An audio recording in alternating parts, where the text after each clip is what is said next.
Hello student, जैसा आप लोगों को हम लोग यहाँ पे एजुकेशन सब्जेक्ट की तैयारी कर रहे हैं और एनटीए यूसी नेट की तैयारी कर रहे हैं एजुकेशन सब्जेक्ट की। तो बच्चों, इसके पहले की टॉपिक मैंने सारे कवर करा दिए हैं, आप मेरे चैनल पर जाकर देख सकते हैं। और आज का जो टॉपिक है हम लोगों का है वो है कि शिक्षा एवं शिक्षण नीतियाँ। ये आपका यूनिट 2 इस टाइम चल रहा है और यूनिट 2 का ये आपका शिक्षा एवं शिक्षण नीतियाँ जो कि हम लोग पढ़ रहे हैं, यानी कि एजुकेशन एंड एजुकेशन पॉलिसी जो बनती हैं, नीतियाँ बनती हैं, उनके बारे में हम आज पढ़ेंगे कि ये क्या हैं। तो शिक्षा और शिक्षण नीतियों के बीच में जो संबंध है, जो आपका रिलेशनशिप है उनकी, उसको देखते हैं। तो शिक्षा जो है, शिक्षा किसी भी समाज के जो समाज है, राष्ट्र है, उसकी जागृति का एक आधार होती है। शिक्षा से पूरा समाज जो है, शिक्षा से पूरा समाज में परिवर्तन आता है। तो शिक्षा जो है समाज और राष्ट्र की जागृति का आधार होती है। और शिक्षा देश में रहने वाले लोगों को, जो कि जनता है, जो भी मानव उस देश में, राष्ट्र में रह रहे हैं, उनको बौद्धिक बनाती है। उनकी तर्क शक्ति, उनकी बौद्धिकता का, उनके सर्जन करने की क्षमता का, इन सब चीज़ों का जो विकास है वो शिक्षा के माध्यम से होता है। और जिससे कि राष्ट्र जो है, जो वो राष्ट्र है, शिक्षा के वजह से ही चहुँ ओर उन्नति करता है। तो अगर ऐसे समझना चाहें, एक उदाहरण से समझना चाहें, तो जो आपका राष्ट्र रूपी महल है, कोई भी देश है, ये कई खंभों पे, यानी कि कई आधारों पे, कई बीमों पे खड़ा होता है। और ये कौन कौन सी चीज़ें हैं और कौन कौन सी चीज़ें इन्फ्लुएंस करती हैं आपके राष्ट्र को।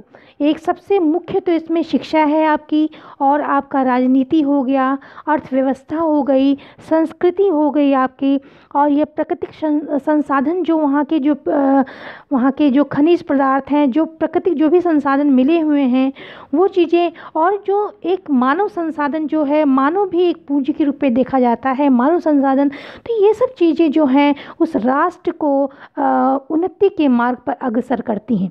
तो यहाँ पे जैसे कि हम लोग शिक्षा के बारे में पढ़ रहे हैं, शिक्षण नीतियों के बारे में पढ़ रहे हैं, तो उसके बारे में हम लोग पढ़ेंगे यहाँ पर। तो इसमें अगर किसी राष्ट्र को उन्नति करनी है या उसको बहुत ज़्यादा डेवलप करना है, तो उसको शिक्षा जो है बहुत महत्वपूर्ण रोल निभाती है उसमें। और अगर देखा जाए समय में, अगला पॉइंट है कि समय में परिवर्तन। अगर आप देखते हैं कि जैसे अगर आपने परंपरागत शिक्षा भी पहले देखी होगी कि पहले समय में, अगर हम प्राचीन काल में देखते हैं तो गुरुकुल होते थे, बच्चे जाते थे गुरुकुल में शिक्षा ग्रहण करते थे। वहाँ पे ज़्यादातर प्रश्नोत्तर विधि या व्याख्यान विधि का ही प्रयोग किया जाता था। तो वो भी हम लोगों ने शिक्षा देखी है।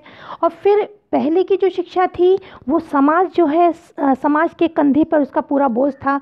जो राजा थे, जो बड़े बड़े व्यक्ति थे, जो बहुत धनी व्यक्ति थे, वो लोग ही शिक्षा के लिए प्रबंध करते थे। उसका जो भार है, जो कि खर्चा है, वो लोग संभालते थे।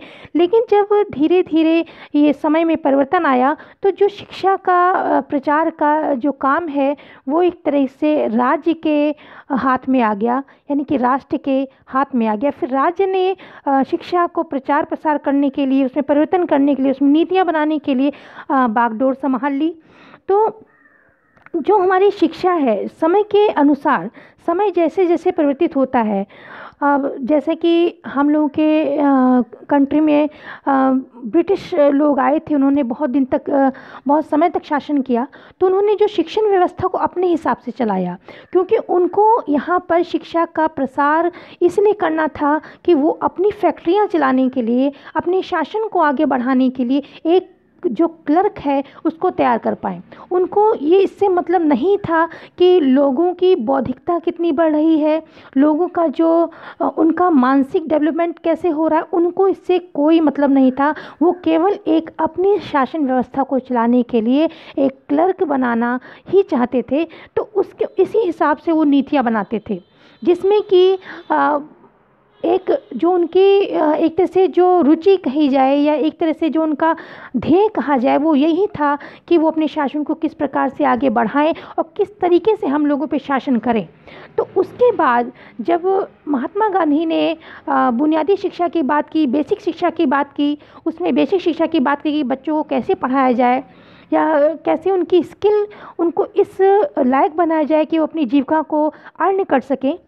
तो अब ये तो स्वतंत्रता के पहले की बातें हो गई। अब इसके बाद की जो बात है, जब हम लोगों को 1947 में स्वतंत्रता मिली, उसके बाद हम लोगों का संविधान बना, तो जो ये शिक्षा को आगे प्रचार प्रसार करने का, इसमें परिवर्तन लाने का जो अधिकार था वो राज्य के पास आया, देश के पास आया।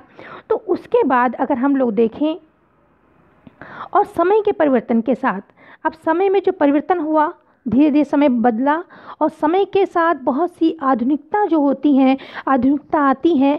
जैसे आपने देखा कि आजकल डिजिटल का हर चीज़, शिक्षा भी डिजिटल हो गई है, आप लोग ऑनलाइन शिक्षा ले रहे हैं। तो शिक्षा के और पहले की अगर शिक्षा व्यवस्था देखिए तो कितना अंतर आपको दिखाई देगा। तो समय में परिवर्तन जो है आधुनिकता के कारण शिक्षा के परंपरागत रूप में जो पहले से चली आ रही शिक्षा व्यवस्था है उसमें बदलाव की आवश्यकता होती है। समय समय पर समाज को नए बदलावों को जानना पड़ता है, उससे समाज आगे बढ़ता है, नहीं तो इस संकुचित समाज रह जाएगा और वो बहुत पिछड़ा समाज रह जाएगा। तो इसीलिए अगर शिक्षा के क्षेत्र में भी नई नीतियाँ जो हैं वो बनाई जाती हैं। अब शिक्षा का जो ध्येय है, शिक्षा का जो मुख्य उद्देश्य ही है लोगों का, जो जनता वहाँ रह रही है, जो राष्ट्र में रह रही, उसका समग्र विकास, चाहे ओर से उसका विकास हो, शारीरिक, मानसिक और बौद्धिक हर तरीके से उसका विकास हो, ये शिक्षा का उद्देश्य है। अब अगला पॉइंट है कि इन प्रभावी नीतियों, जो नीतियाँ बनती हैं, हम शिक्षा में बदलाव लाने के लिए शिक्षा व्यवस्था में, शिक्षा की प्रणाली में, शिक्षा की पाठ्यचर्या में, शिक्षकों को जो पढ़ाया जाता है उसकी पाठ्यचर्या में बदलाव किस प्रकार लाएंगे। बदलाव हम लाएंगे नीतियाँ बनाकर, नए विचार उसमें जोड़ के। तो ये जो इन प्रभावी नीतियों के माध्यम से ही हम शिक्षा में सुधार लाते हैं।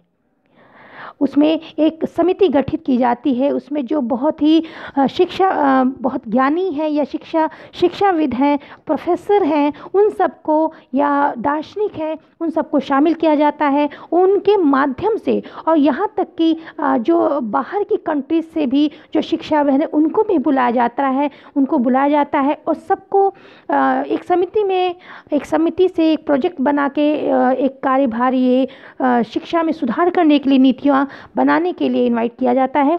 तो ये जो नीतियाँ बनती हैं, इन्हीं नीतियों के माध्यम से हम शिक्षा में सुधार पाते हैं और ला पाते हैं और शिक्षा में जो गुणात्मक जो परिवर्तन है, चेंजेस हैं, वो किए जाते हैं। अब अगला पॉइंट है कि शिक्षा नीति के द्वारा ही हम समय के समाज, जो समय का जो समाज है, जैसे कि हम लोग यहाँ पे पढ़ रहे हैं कि शिक्षण नीतियों और शिक्षा के बीच में संबंध, यानी कि शिक्षा में नीतियों की क्या ज़रूरत पड़ जाती है। हम यहाँ पे ये सीख रहे हैं, ये जान रहे हैं कि शिक्षा में आखिर शिक्षण नीतियों की क्या ज़रूरत है, क्या संबंध है इसका। तो शिक्षा में समय समय पर जो परिवर्तन होते रहते हैं समाज में, जो राष्ट्र को ज़रूरतें होती हैं, चाहे आर्थिक रूप से देखें, चाहे राजनीतिक रूप से देखें, जो भी आवश्यकताएँ समय के अनुसार पड़ती रही हैं, तो वो सब चीज़ें हमको शिक्षा की नीतियों, शिक्षा में हम किस प्रकार से ला सकते हैं, शिक्षा के उद्देश्य में हम किस प्रकार से शामिल कर सकते हैं, वो शिक्षा नीतियों के माध्यम से ही हम शामिल कर सकते हैं। तो वही बात यहाँ बताई गई है कि शिक्षा नीति के द्वारा हम अपने समय के समाज और राष्ट्र की आवश्यकताओं तथा समाज की आधुनिकता को शिक्षा के उद्देश्यों में शामिल करते हैं। अगला पॉइंट है कि शिक्षकों की शिक्षा में सुधार। जो शिक्षक हैं, जो पुरानी रीति से पढ़ा रहे हैं, उनको नई नीति, नई चीज़ें नहीं पता हैं, तो उनकी शिक्षा में भी सुधार की आवश्यकता होती है। छात्रों की शिक्षा में, छात्रों की जो पाठ्यचर्या है उसमें भी आधुनिकता लाने की आवश्यकता होती है, उसमें भी सुधार की आवश्यकता होती है, पाठ्यचर्या में सुधार की आवश्यकता होती है। और जो समय के अनुसार जो नए नए नवाचार आते हैं उनको भी शामिल करने के लिए इन शिक्षण नीतियों की ज़रूरत होती है और तभी सभी शिक्षण नीतियों द्वारा ही ये किया जाता है। अब बच्चों जो अगला टॉपिक है आपका वो है शिक्षा नीति और राष्ट्रीय विकास की संपर्क कड़ी के रूप में। जो शिक्षा नीति है वो किस प्रकार से राष्ट्रीय विकास जो होता है उसके संपर्क की कड़ी है, उसको हम जानते हैं। शिक्षा वर्तमान तथा भविष्य के निर्माण, जो आपका वर्तमान समय है और जो आपका भविष्य है, क्योंकि वर्तमान में जो बीज हम डालते हैं वही भविष्य में पेड़ बन जाता है, वृक्ष बन जाता है। तो वो जो शिक्षा है, हमारी शिक्षा हमारी वर्तमान और भविष्य के निर्माण का अनुपम साधन है।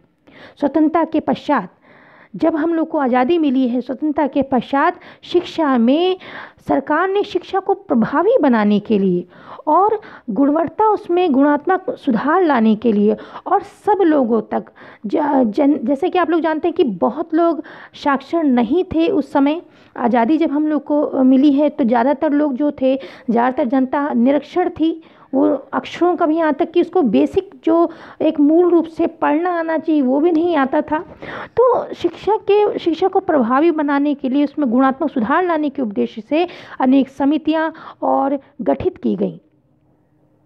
तो 1953 में पहले जो आपकी नीति बनी है वो बनी है सबसे पहले स्वतंत्रता के बाद 1948 में डॉक्टर राधाकृष्ण के नेतृत्व में विश्वविद्यालय समिति का गठन किया गया और उसकी सिफारिश से विश्वविद्यालय अनुदान आयोग यूजीसी, जो आप जानते हैं, जो हम लोगों का यूजीसी जो है एक तरह से हम लोग का नेट की जो परीक्षा हो रही है उसमें यूजीसी का बहुत योगदान है। तो यूजीसी का जो गठन हुआ वो किस कमेटी के तहत हुआ? वो हुआ जो सबसे पहले आपकी 1948 में जो कमेटी बनी है डॉक्टर राधाकृष्ण, उनकी समिति के नेतृत्व में हुआ है और ये हुआ है आपका 1956 में।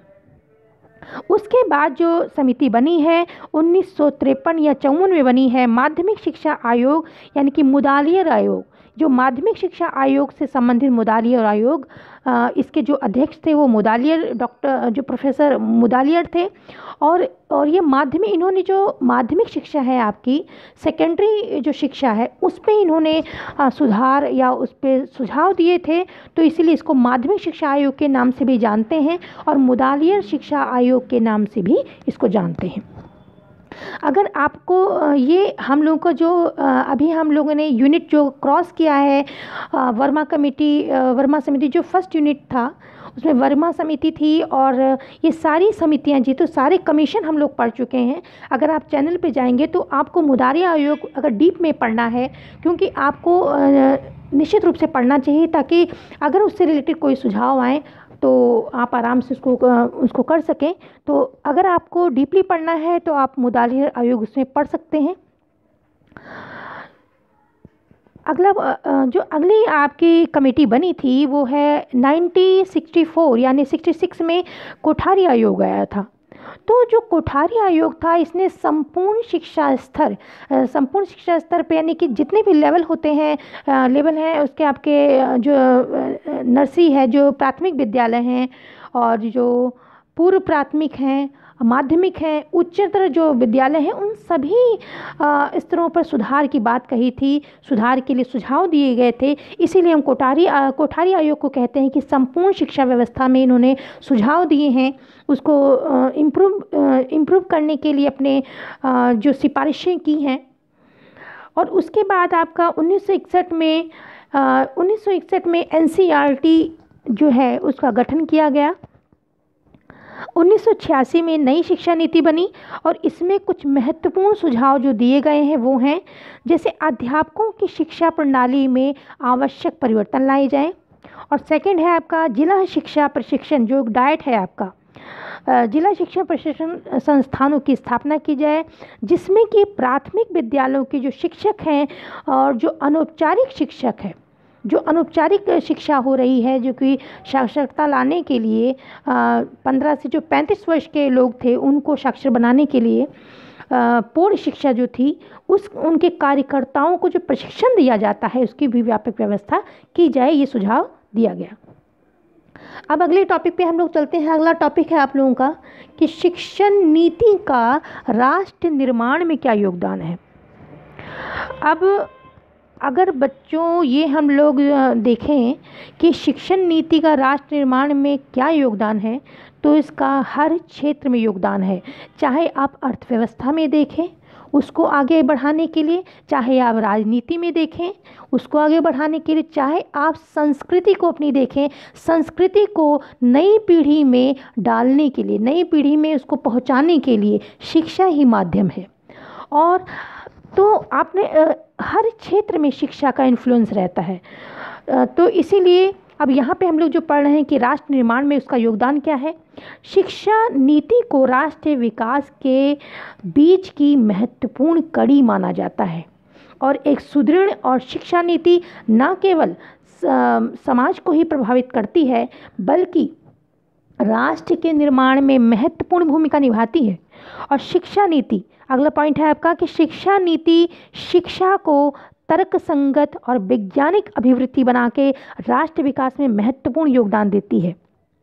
जो आपका वैज्ञानिक अभिवृत्ति है, वैज्ञानिक कौशल है, जो आधुनिकता है, वो राष्ट्र विकास में किस प्रकार योगदान देता है, वो शिक्षा के माध्यम से होता है। अब जैसा कि कोठारी आयोग के अनुसार, अगर हम कोठारी आयोग की जो उनका एक मोटो था उसको हम देखें तो उन्होंने एक पॉइंट कहा था कि the destiny of India is now being shaped in her classroom. यानी कि जो भारत का भविष्य है, इंडिया का भविष्य है, वो क्लासरूम में शेप किया जा रहा है, बनाया जा रहा है, गढ़ा जा रहा है। तो अगर इस पॉइंट को ही आप देख लेते हैं तो आपको शिक्षण नीतियों और जो भी ये आपका जो आप लोग पढ़ रहे हैं इस टाइम से सारे टॉपिक, वो सब इसमें समाहित हैं इसी एक वाक्य में। तो शिक्षा नीति में जो नवाचार है आपका, शिक्षा नीति में जो नए नए आधुनिकता के साथ, नए समय के साथ आपकी शिक्षा में परिवर्तन है और समाज को नई नई आवश्यकताएं पड़ती हैं, नई नई चीज़ें जानने की आवश्यकताएं पड़ती हैं, क्योंकि नए नए आविष्कार हो चुके हैं, नई नई चीज़ें देश दुनिया में आ गई हैं। तो इन सब नवाचारों को शामिल करने के लिए शिक्षक नवीन सामाजिक, आर्थिक और राजनीतिक उद्देश्यों, विचारों और शिक्षण में शामिल करता है और यही सब चीज़ें छात्र सीखते हैं और राष्ट्र की उन्नति में अपना योगदान देते हैं। अब जैसे कि आपने देखा कि बच्चे पहले कैसे पढ़ते थे, सिंपली एक ब्लैक बोर्ड में एक चौक की सहायता से पढ़ाया जाता था और ज़्यादा से ज़्यादा चार्ट होते थे जो कि उस सब्जेक्ट पे, चाहे आपके विज्ञान विषय से लीजिए या हिंदी विषय से लीजिए, वो बनाए होते थे, उनके द्वारा पढ़ाया जाता था। लेकिन अगर अब वर्तमान समय को आप देखते हैं तो शिक्षा प्रणाली में कितना परिवर्तन आ गया है। अब आपके स्मार्ट बोर्ड होते हैं, उनमें शिक्षक पढ़ाते हैं, तो उन स्मार्ट बोर्ड को कैसे ऑपरेट किया जाता है ये तो हम शिक्षक को समझाना पड़ेगा, बताना पड़ेगा। तो ये सब चीज़ें हम शिक्षण नीतियों के माध्यम से ही डालते हैं। उनकी पाठ्यचर्या, शिक्षकों की जो पाठ्यचर्या है उसमें परिवर्तन करते हैं, शिक्षक ट्रेनिंग लेते हैं, उनमें हम लोग परिवर्तन लाते हैं। जो बच्चे हैं उनकी पाठ्यचर्या जो कि वो पुराने हिसाब से बनी है तो नई चीज़ उसमें शामिल करते हैं। तो ये सारे जो नवाचार हैं, शिक्षण नीति में नवाचार शामिल करने से शिक्षण जो है, शिक्षक आपका नवीन और सामाजिक, जो आर्थिक और राजनीतिक उद्देश्य जो हैं, जो राजनीतिक उद्देश्य हैं, राजनीतिक उद्देश्य क्या है कि जो बच्चा है वो आगे चल के एक आदर्श नागरिक बनेगा, तो उसको सारे जो नेशनल वैल्यूज़ हैं वो जानना चाहिए, जो एक देशभक्ति की भावना है उसमें डेवलप होनी चाहिए, उसको एक राष्ट्र की प्रति क्या कर्तव्य हैं, उसके क्या अधिकार हैं, इन सबको जानना चाहिए। तो ये सब चीज़ें उसके अंदर जो हैं वो शिक्षक डालता है और कहीं ना कहीं ये जो शिक्षण नीतियां हैं उससे संबंधित होती हैं। तो जितने ही नवाचार हैं, जितनी चीज़ें हैं, ये सब शिक्षण नीतियों के माध्यम से आते हैं। तो वही बात यहाँ पे बताई गई है कि शिक्षक नवीन सामाजिक, आर्थिक, राजनीतिक उद्देश्यों को, विचारों को शिक्षा में शामिल करता है और यही सब चीज़ें छात्र सीखते हैं और अपनी राष्ट्र की उन्नति में अपना योगदान देते हैं, क्योंकि आज के छात्र ही कल का भविष्य है और जो राष्ट्र है, राष्ट्र का निर्माण करता है। और एक तरह से देखा जाए तो शिक्षक है वही राष्ट्र का निर्माण करता है। अगला पॉइंट है आपका कि शिक्षा नीति शिक्षा नीति के माध्यम से जो पाठ्यचर्या है उसमें व्यापक सुधार किए जाते हैं और इसे बहुउपयोगी बनाया जाता है कि जो आप पढ़ रहे हैं वो आपके जीवन में हर क्षेत्र में उपयोगी हो। और इस तरह से आपको पढ़ाया जाता है। विज्ञान है आपका, प्रौद्योगिकी है और अनुसंधान है, एवं जो शोध कार्य हैं आपके शोध कार्य होते हैं और रिसर्च होती हैं, संबंधित कार्यों को प्रोत्साहित कर नवीनतम शिक्षा नीति और राष्ट्रीय विकास में महत्वपूर्ण भूमिका निभाती है। अगला पॉइंट है आपका शिक्षा के जो आधुनिकीकरण आता है शिक्षा में, और जो सामाजिक परिवर्तन है, विकास है आपका, और राष्ट्रीय और जो सांस्कृतिक धरोहर है आपकी, जो कि संस्कृति है आपका, जो आपकी वैल्यूज़ हैं पुरानी, जो पहले की वैल्यूज़ हैं, उनको सबको जो नई पीढ़ी तक हम लोग पहुंचाते हैं, नई पीढ़ी उसको सीखती है, वो शिक्षा के माध्यम से ही सीखती है। तो जो राष्ट्रीय और सांस्कृतिक धरोहर है उसके संप्रेक्षण जो होता है शिक्षण नीतियाँ उसमें महत्वपूर्ण भूमिका निभाती हैं। अगला पॉइंट है आपका कि शिक्षण नीतियों के माध्यम से शिक्षक छात्रों में देशभक्ति, राष्ट्रीय एकता, विश्व शांति तथा मानव के संरक्षण की भावना को विकसित कर पाते हैं। और अगला पॉइंट है कि शिक्षण नीतियाँ जो हैं आपकी, वो अध्यापकों को छात्रों के ज्ञान का जो विकास होता है, शारीरिक शिक्षा संबंधी आवश्यकताओं को समझने में सहायता करती हैं, छात्रों के ज्ञान और कौशल व क्षमता का विकास करते हैं। शिक्षा को लोकव्यापीकरण यानी कि हर व्यक्ति तक पहुंचाने के लिए, बनाने के लिए शिक्षण नीतियों का जो मूल उद्देश्य है, जो एक मुख्य उद्देश्य जो शिक्षण नीतियों का होता है, वो शिक्षा का प्रचार प्रसार करना है, उसमें सुधार करना है। तो ये जो लोकव्यापीकरण है, इनकी हर व्यक्ति तक शिक्षा का प्रसार हो। तो औपचारिकेतर शिक्षा जो आपकी डिस्टेंस एजुकेशन है, इसका सहारा लिया गया। इसको जो ओपन स्कूल्स हैं आपके, विश्वविद्यालय हैं जैसे इग्नू है, इन सब की स्थापना की गई। महिला शिक्षा, रोजगार परक शिक्षा, व्यावसायिक शिक्षा जो है आपकी, इस पे आधारित शिक्षा का विकास किया गया। शिक्षा की गुणवत्ता में सुधार करने के उद्देश्यों से नवोदय विद्यालय जो खोले गए, इन सब की स्थापना जो हुई है वो कैसे हुई है, वो शिक्षा नीतियों के माध्यम से हुई है। और ये सारी चीज़ें जो हैं वो राष्ट्र की उन्नति में, राष्ट्र के निर्माण में योगदान देती हैं। तो आप जो नवोदय विद्यालयों की स्थापना करना, शिक्षा नीति का जो क्रियान्वयन होता है उसमें महत्वपूर्ण भूमिका निभाती है। और जो राष्ट्रीय विकास है, राष्ट्र का जो निर्माण है, उसमें मुख्य पृष्ठभूमि जो है वो शिक्षण नीतियों की है और शिक्षा की है। तो बच्चों, ये आपको कैसा टॉपिक लगा, या आपको अगर इसमें कोई डाउट है तो आप कमेंट के द्वारा बताइए। और ये अगर आपको पसंद आए तो लाइक करिए, शेयर करिए और सब्सक्राइब करिए। और थैंक्स फॉर वॉचिंग।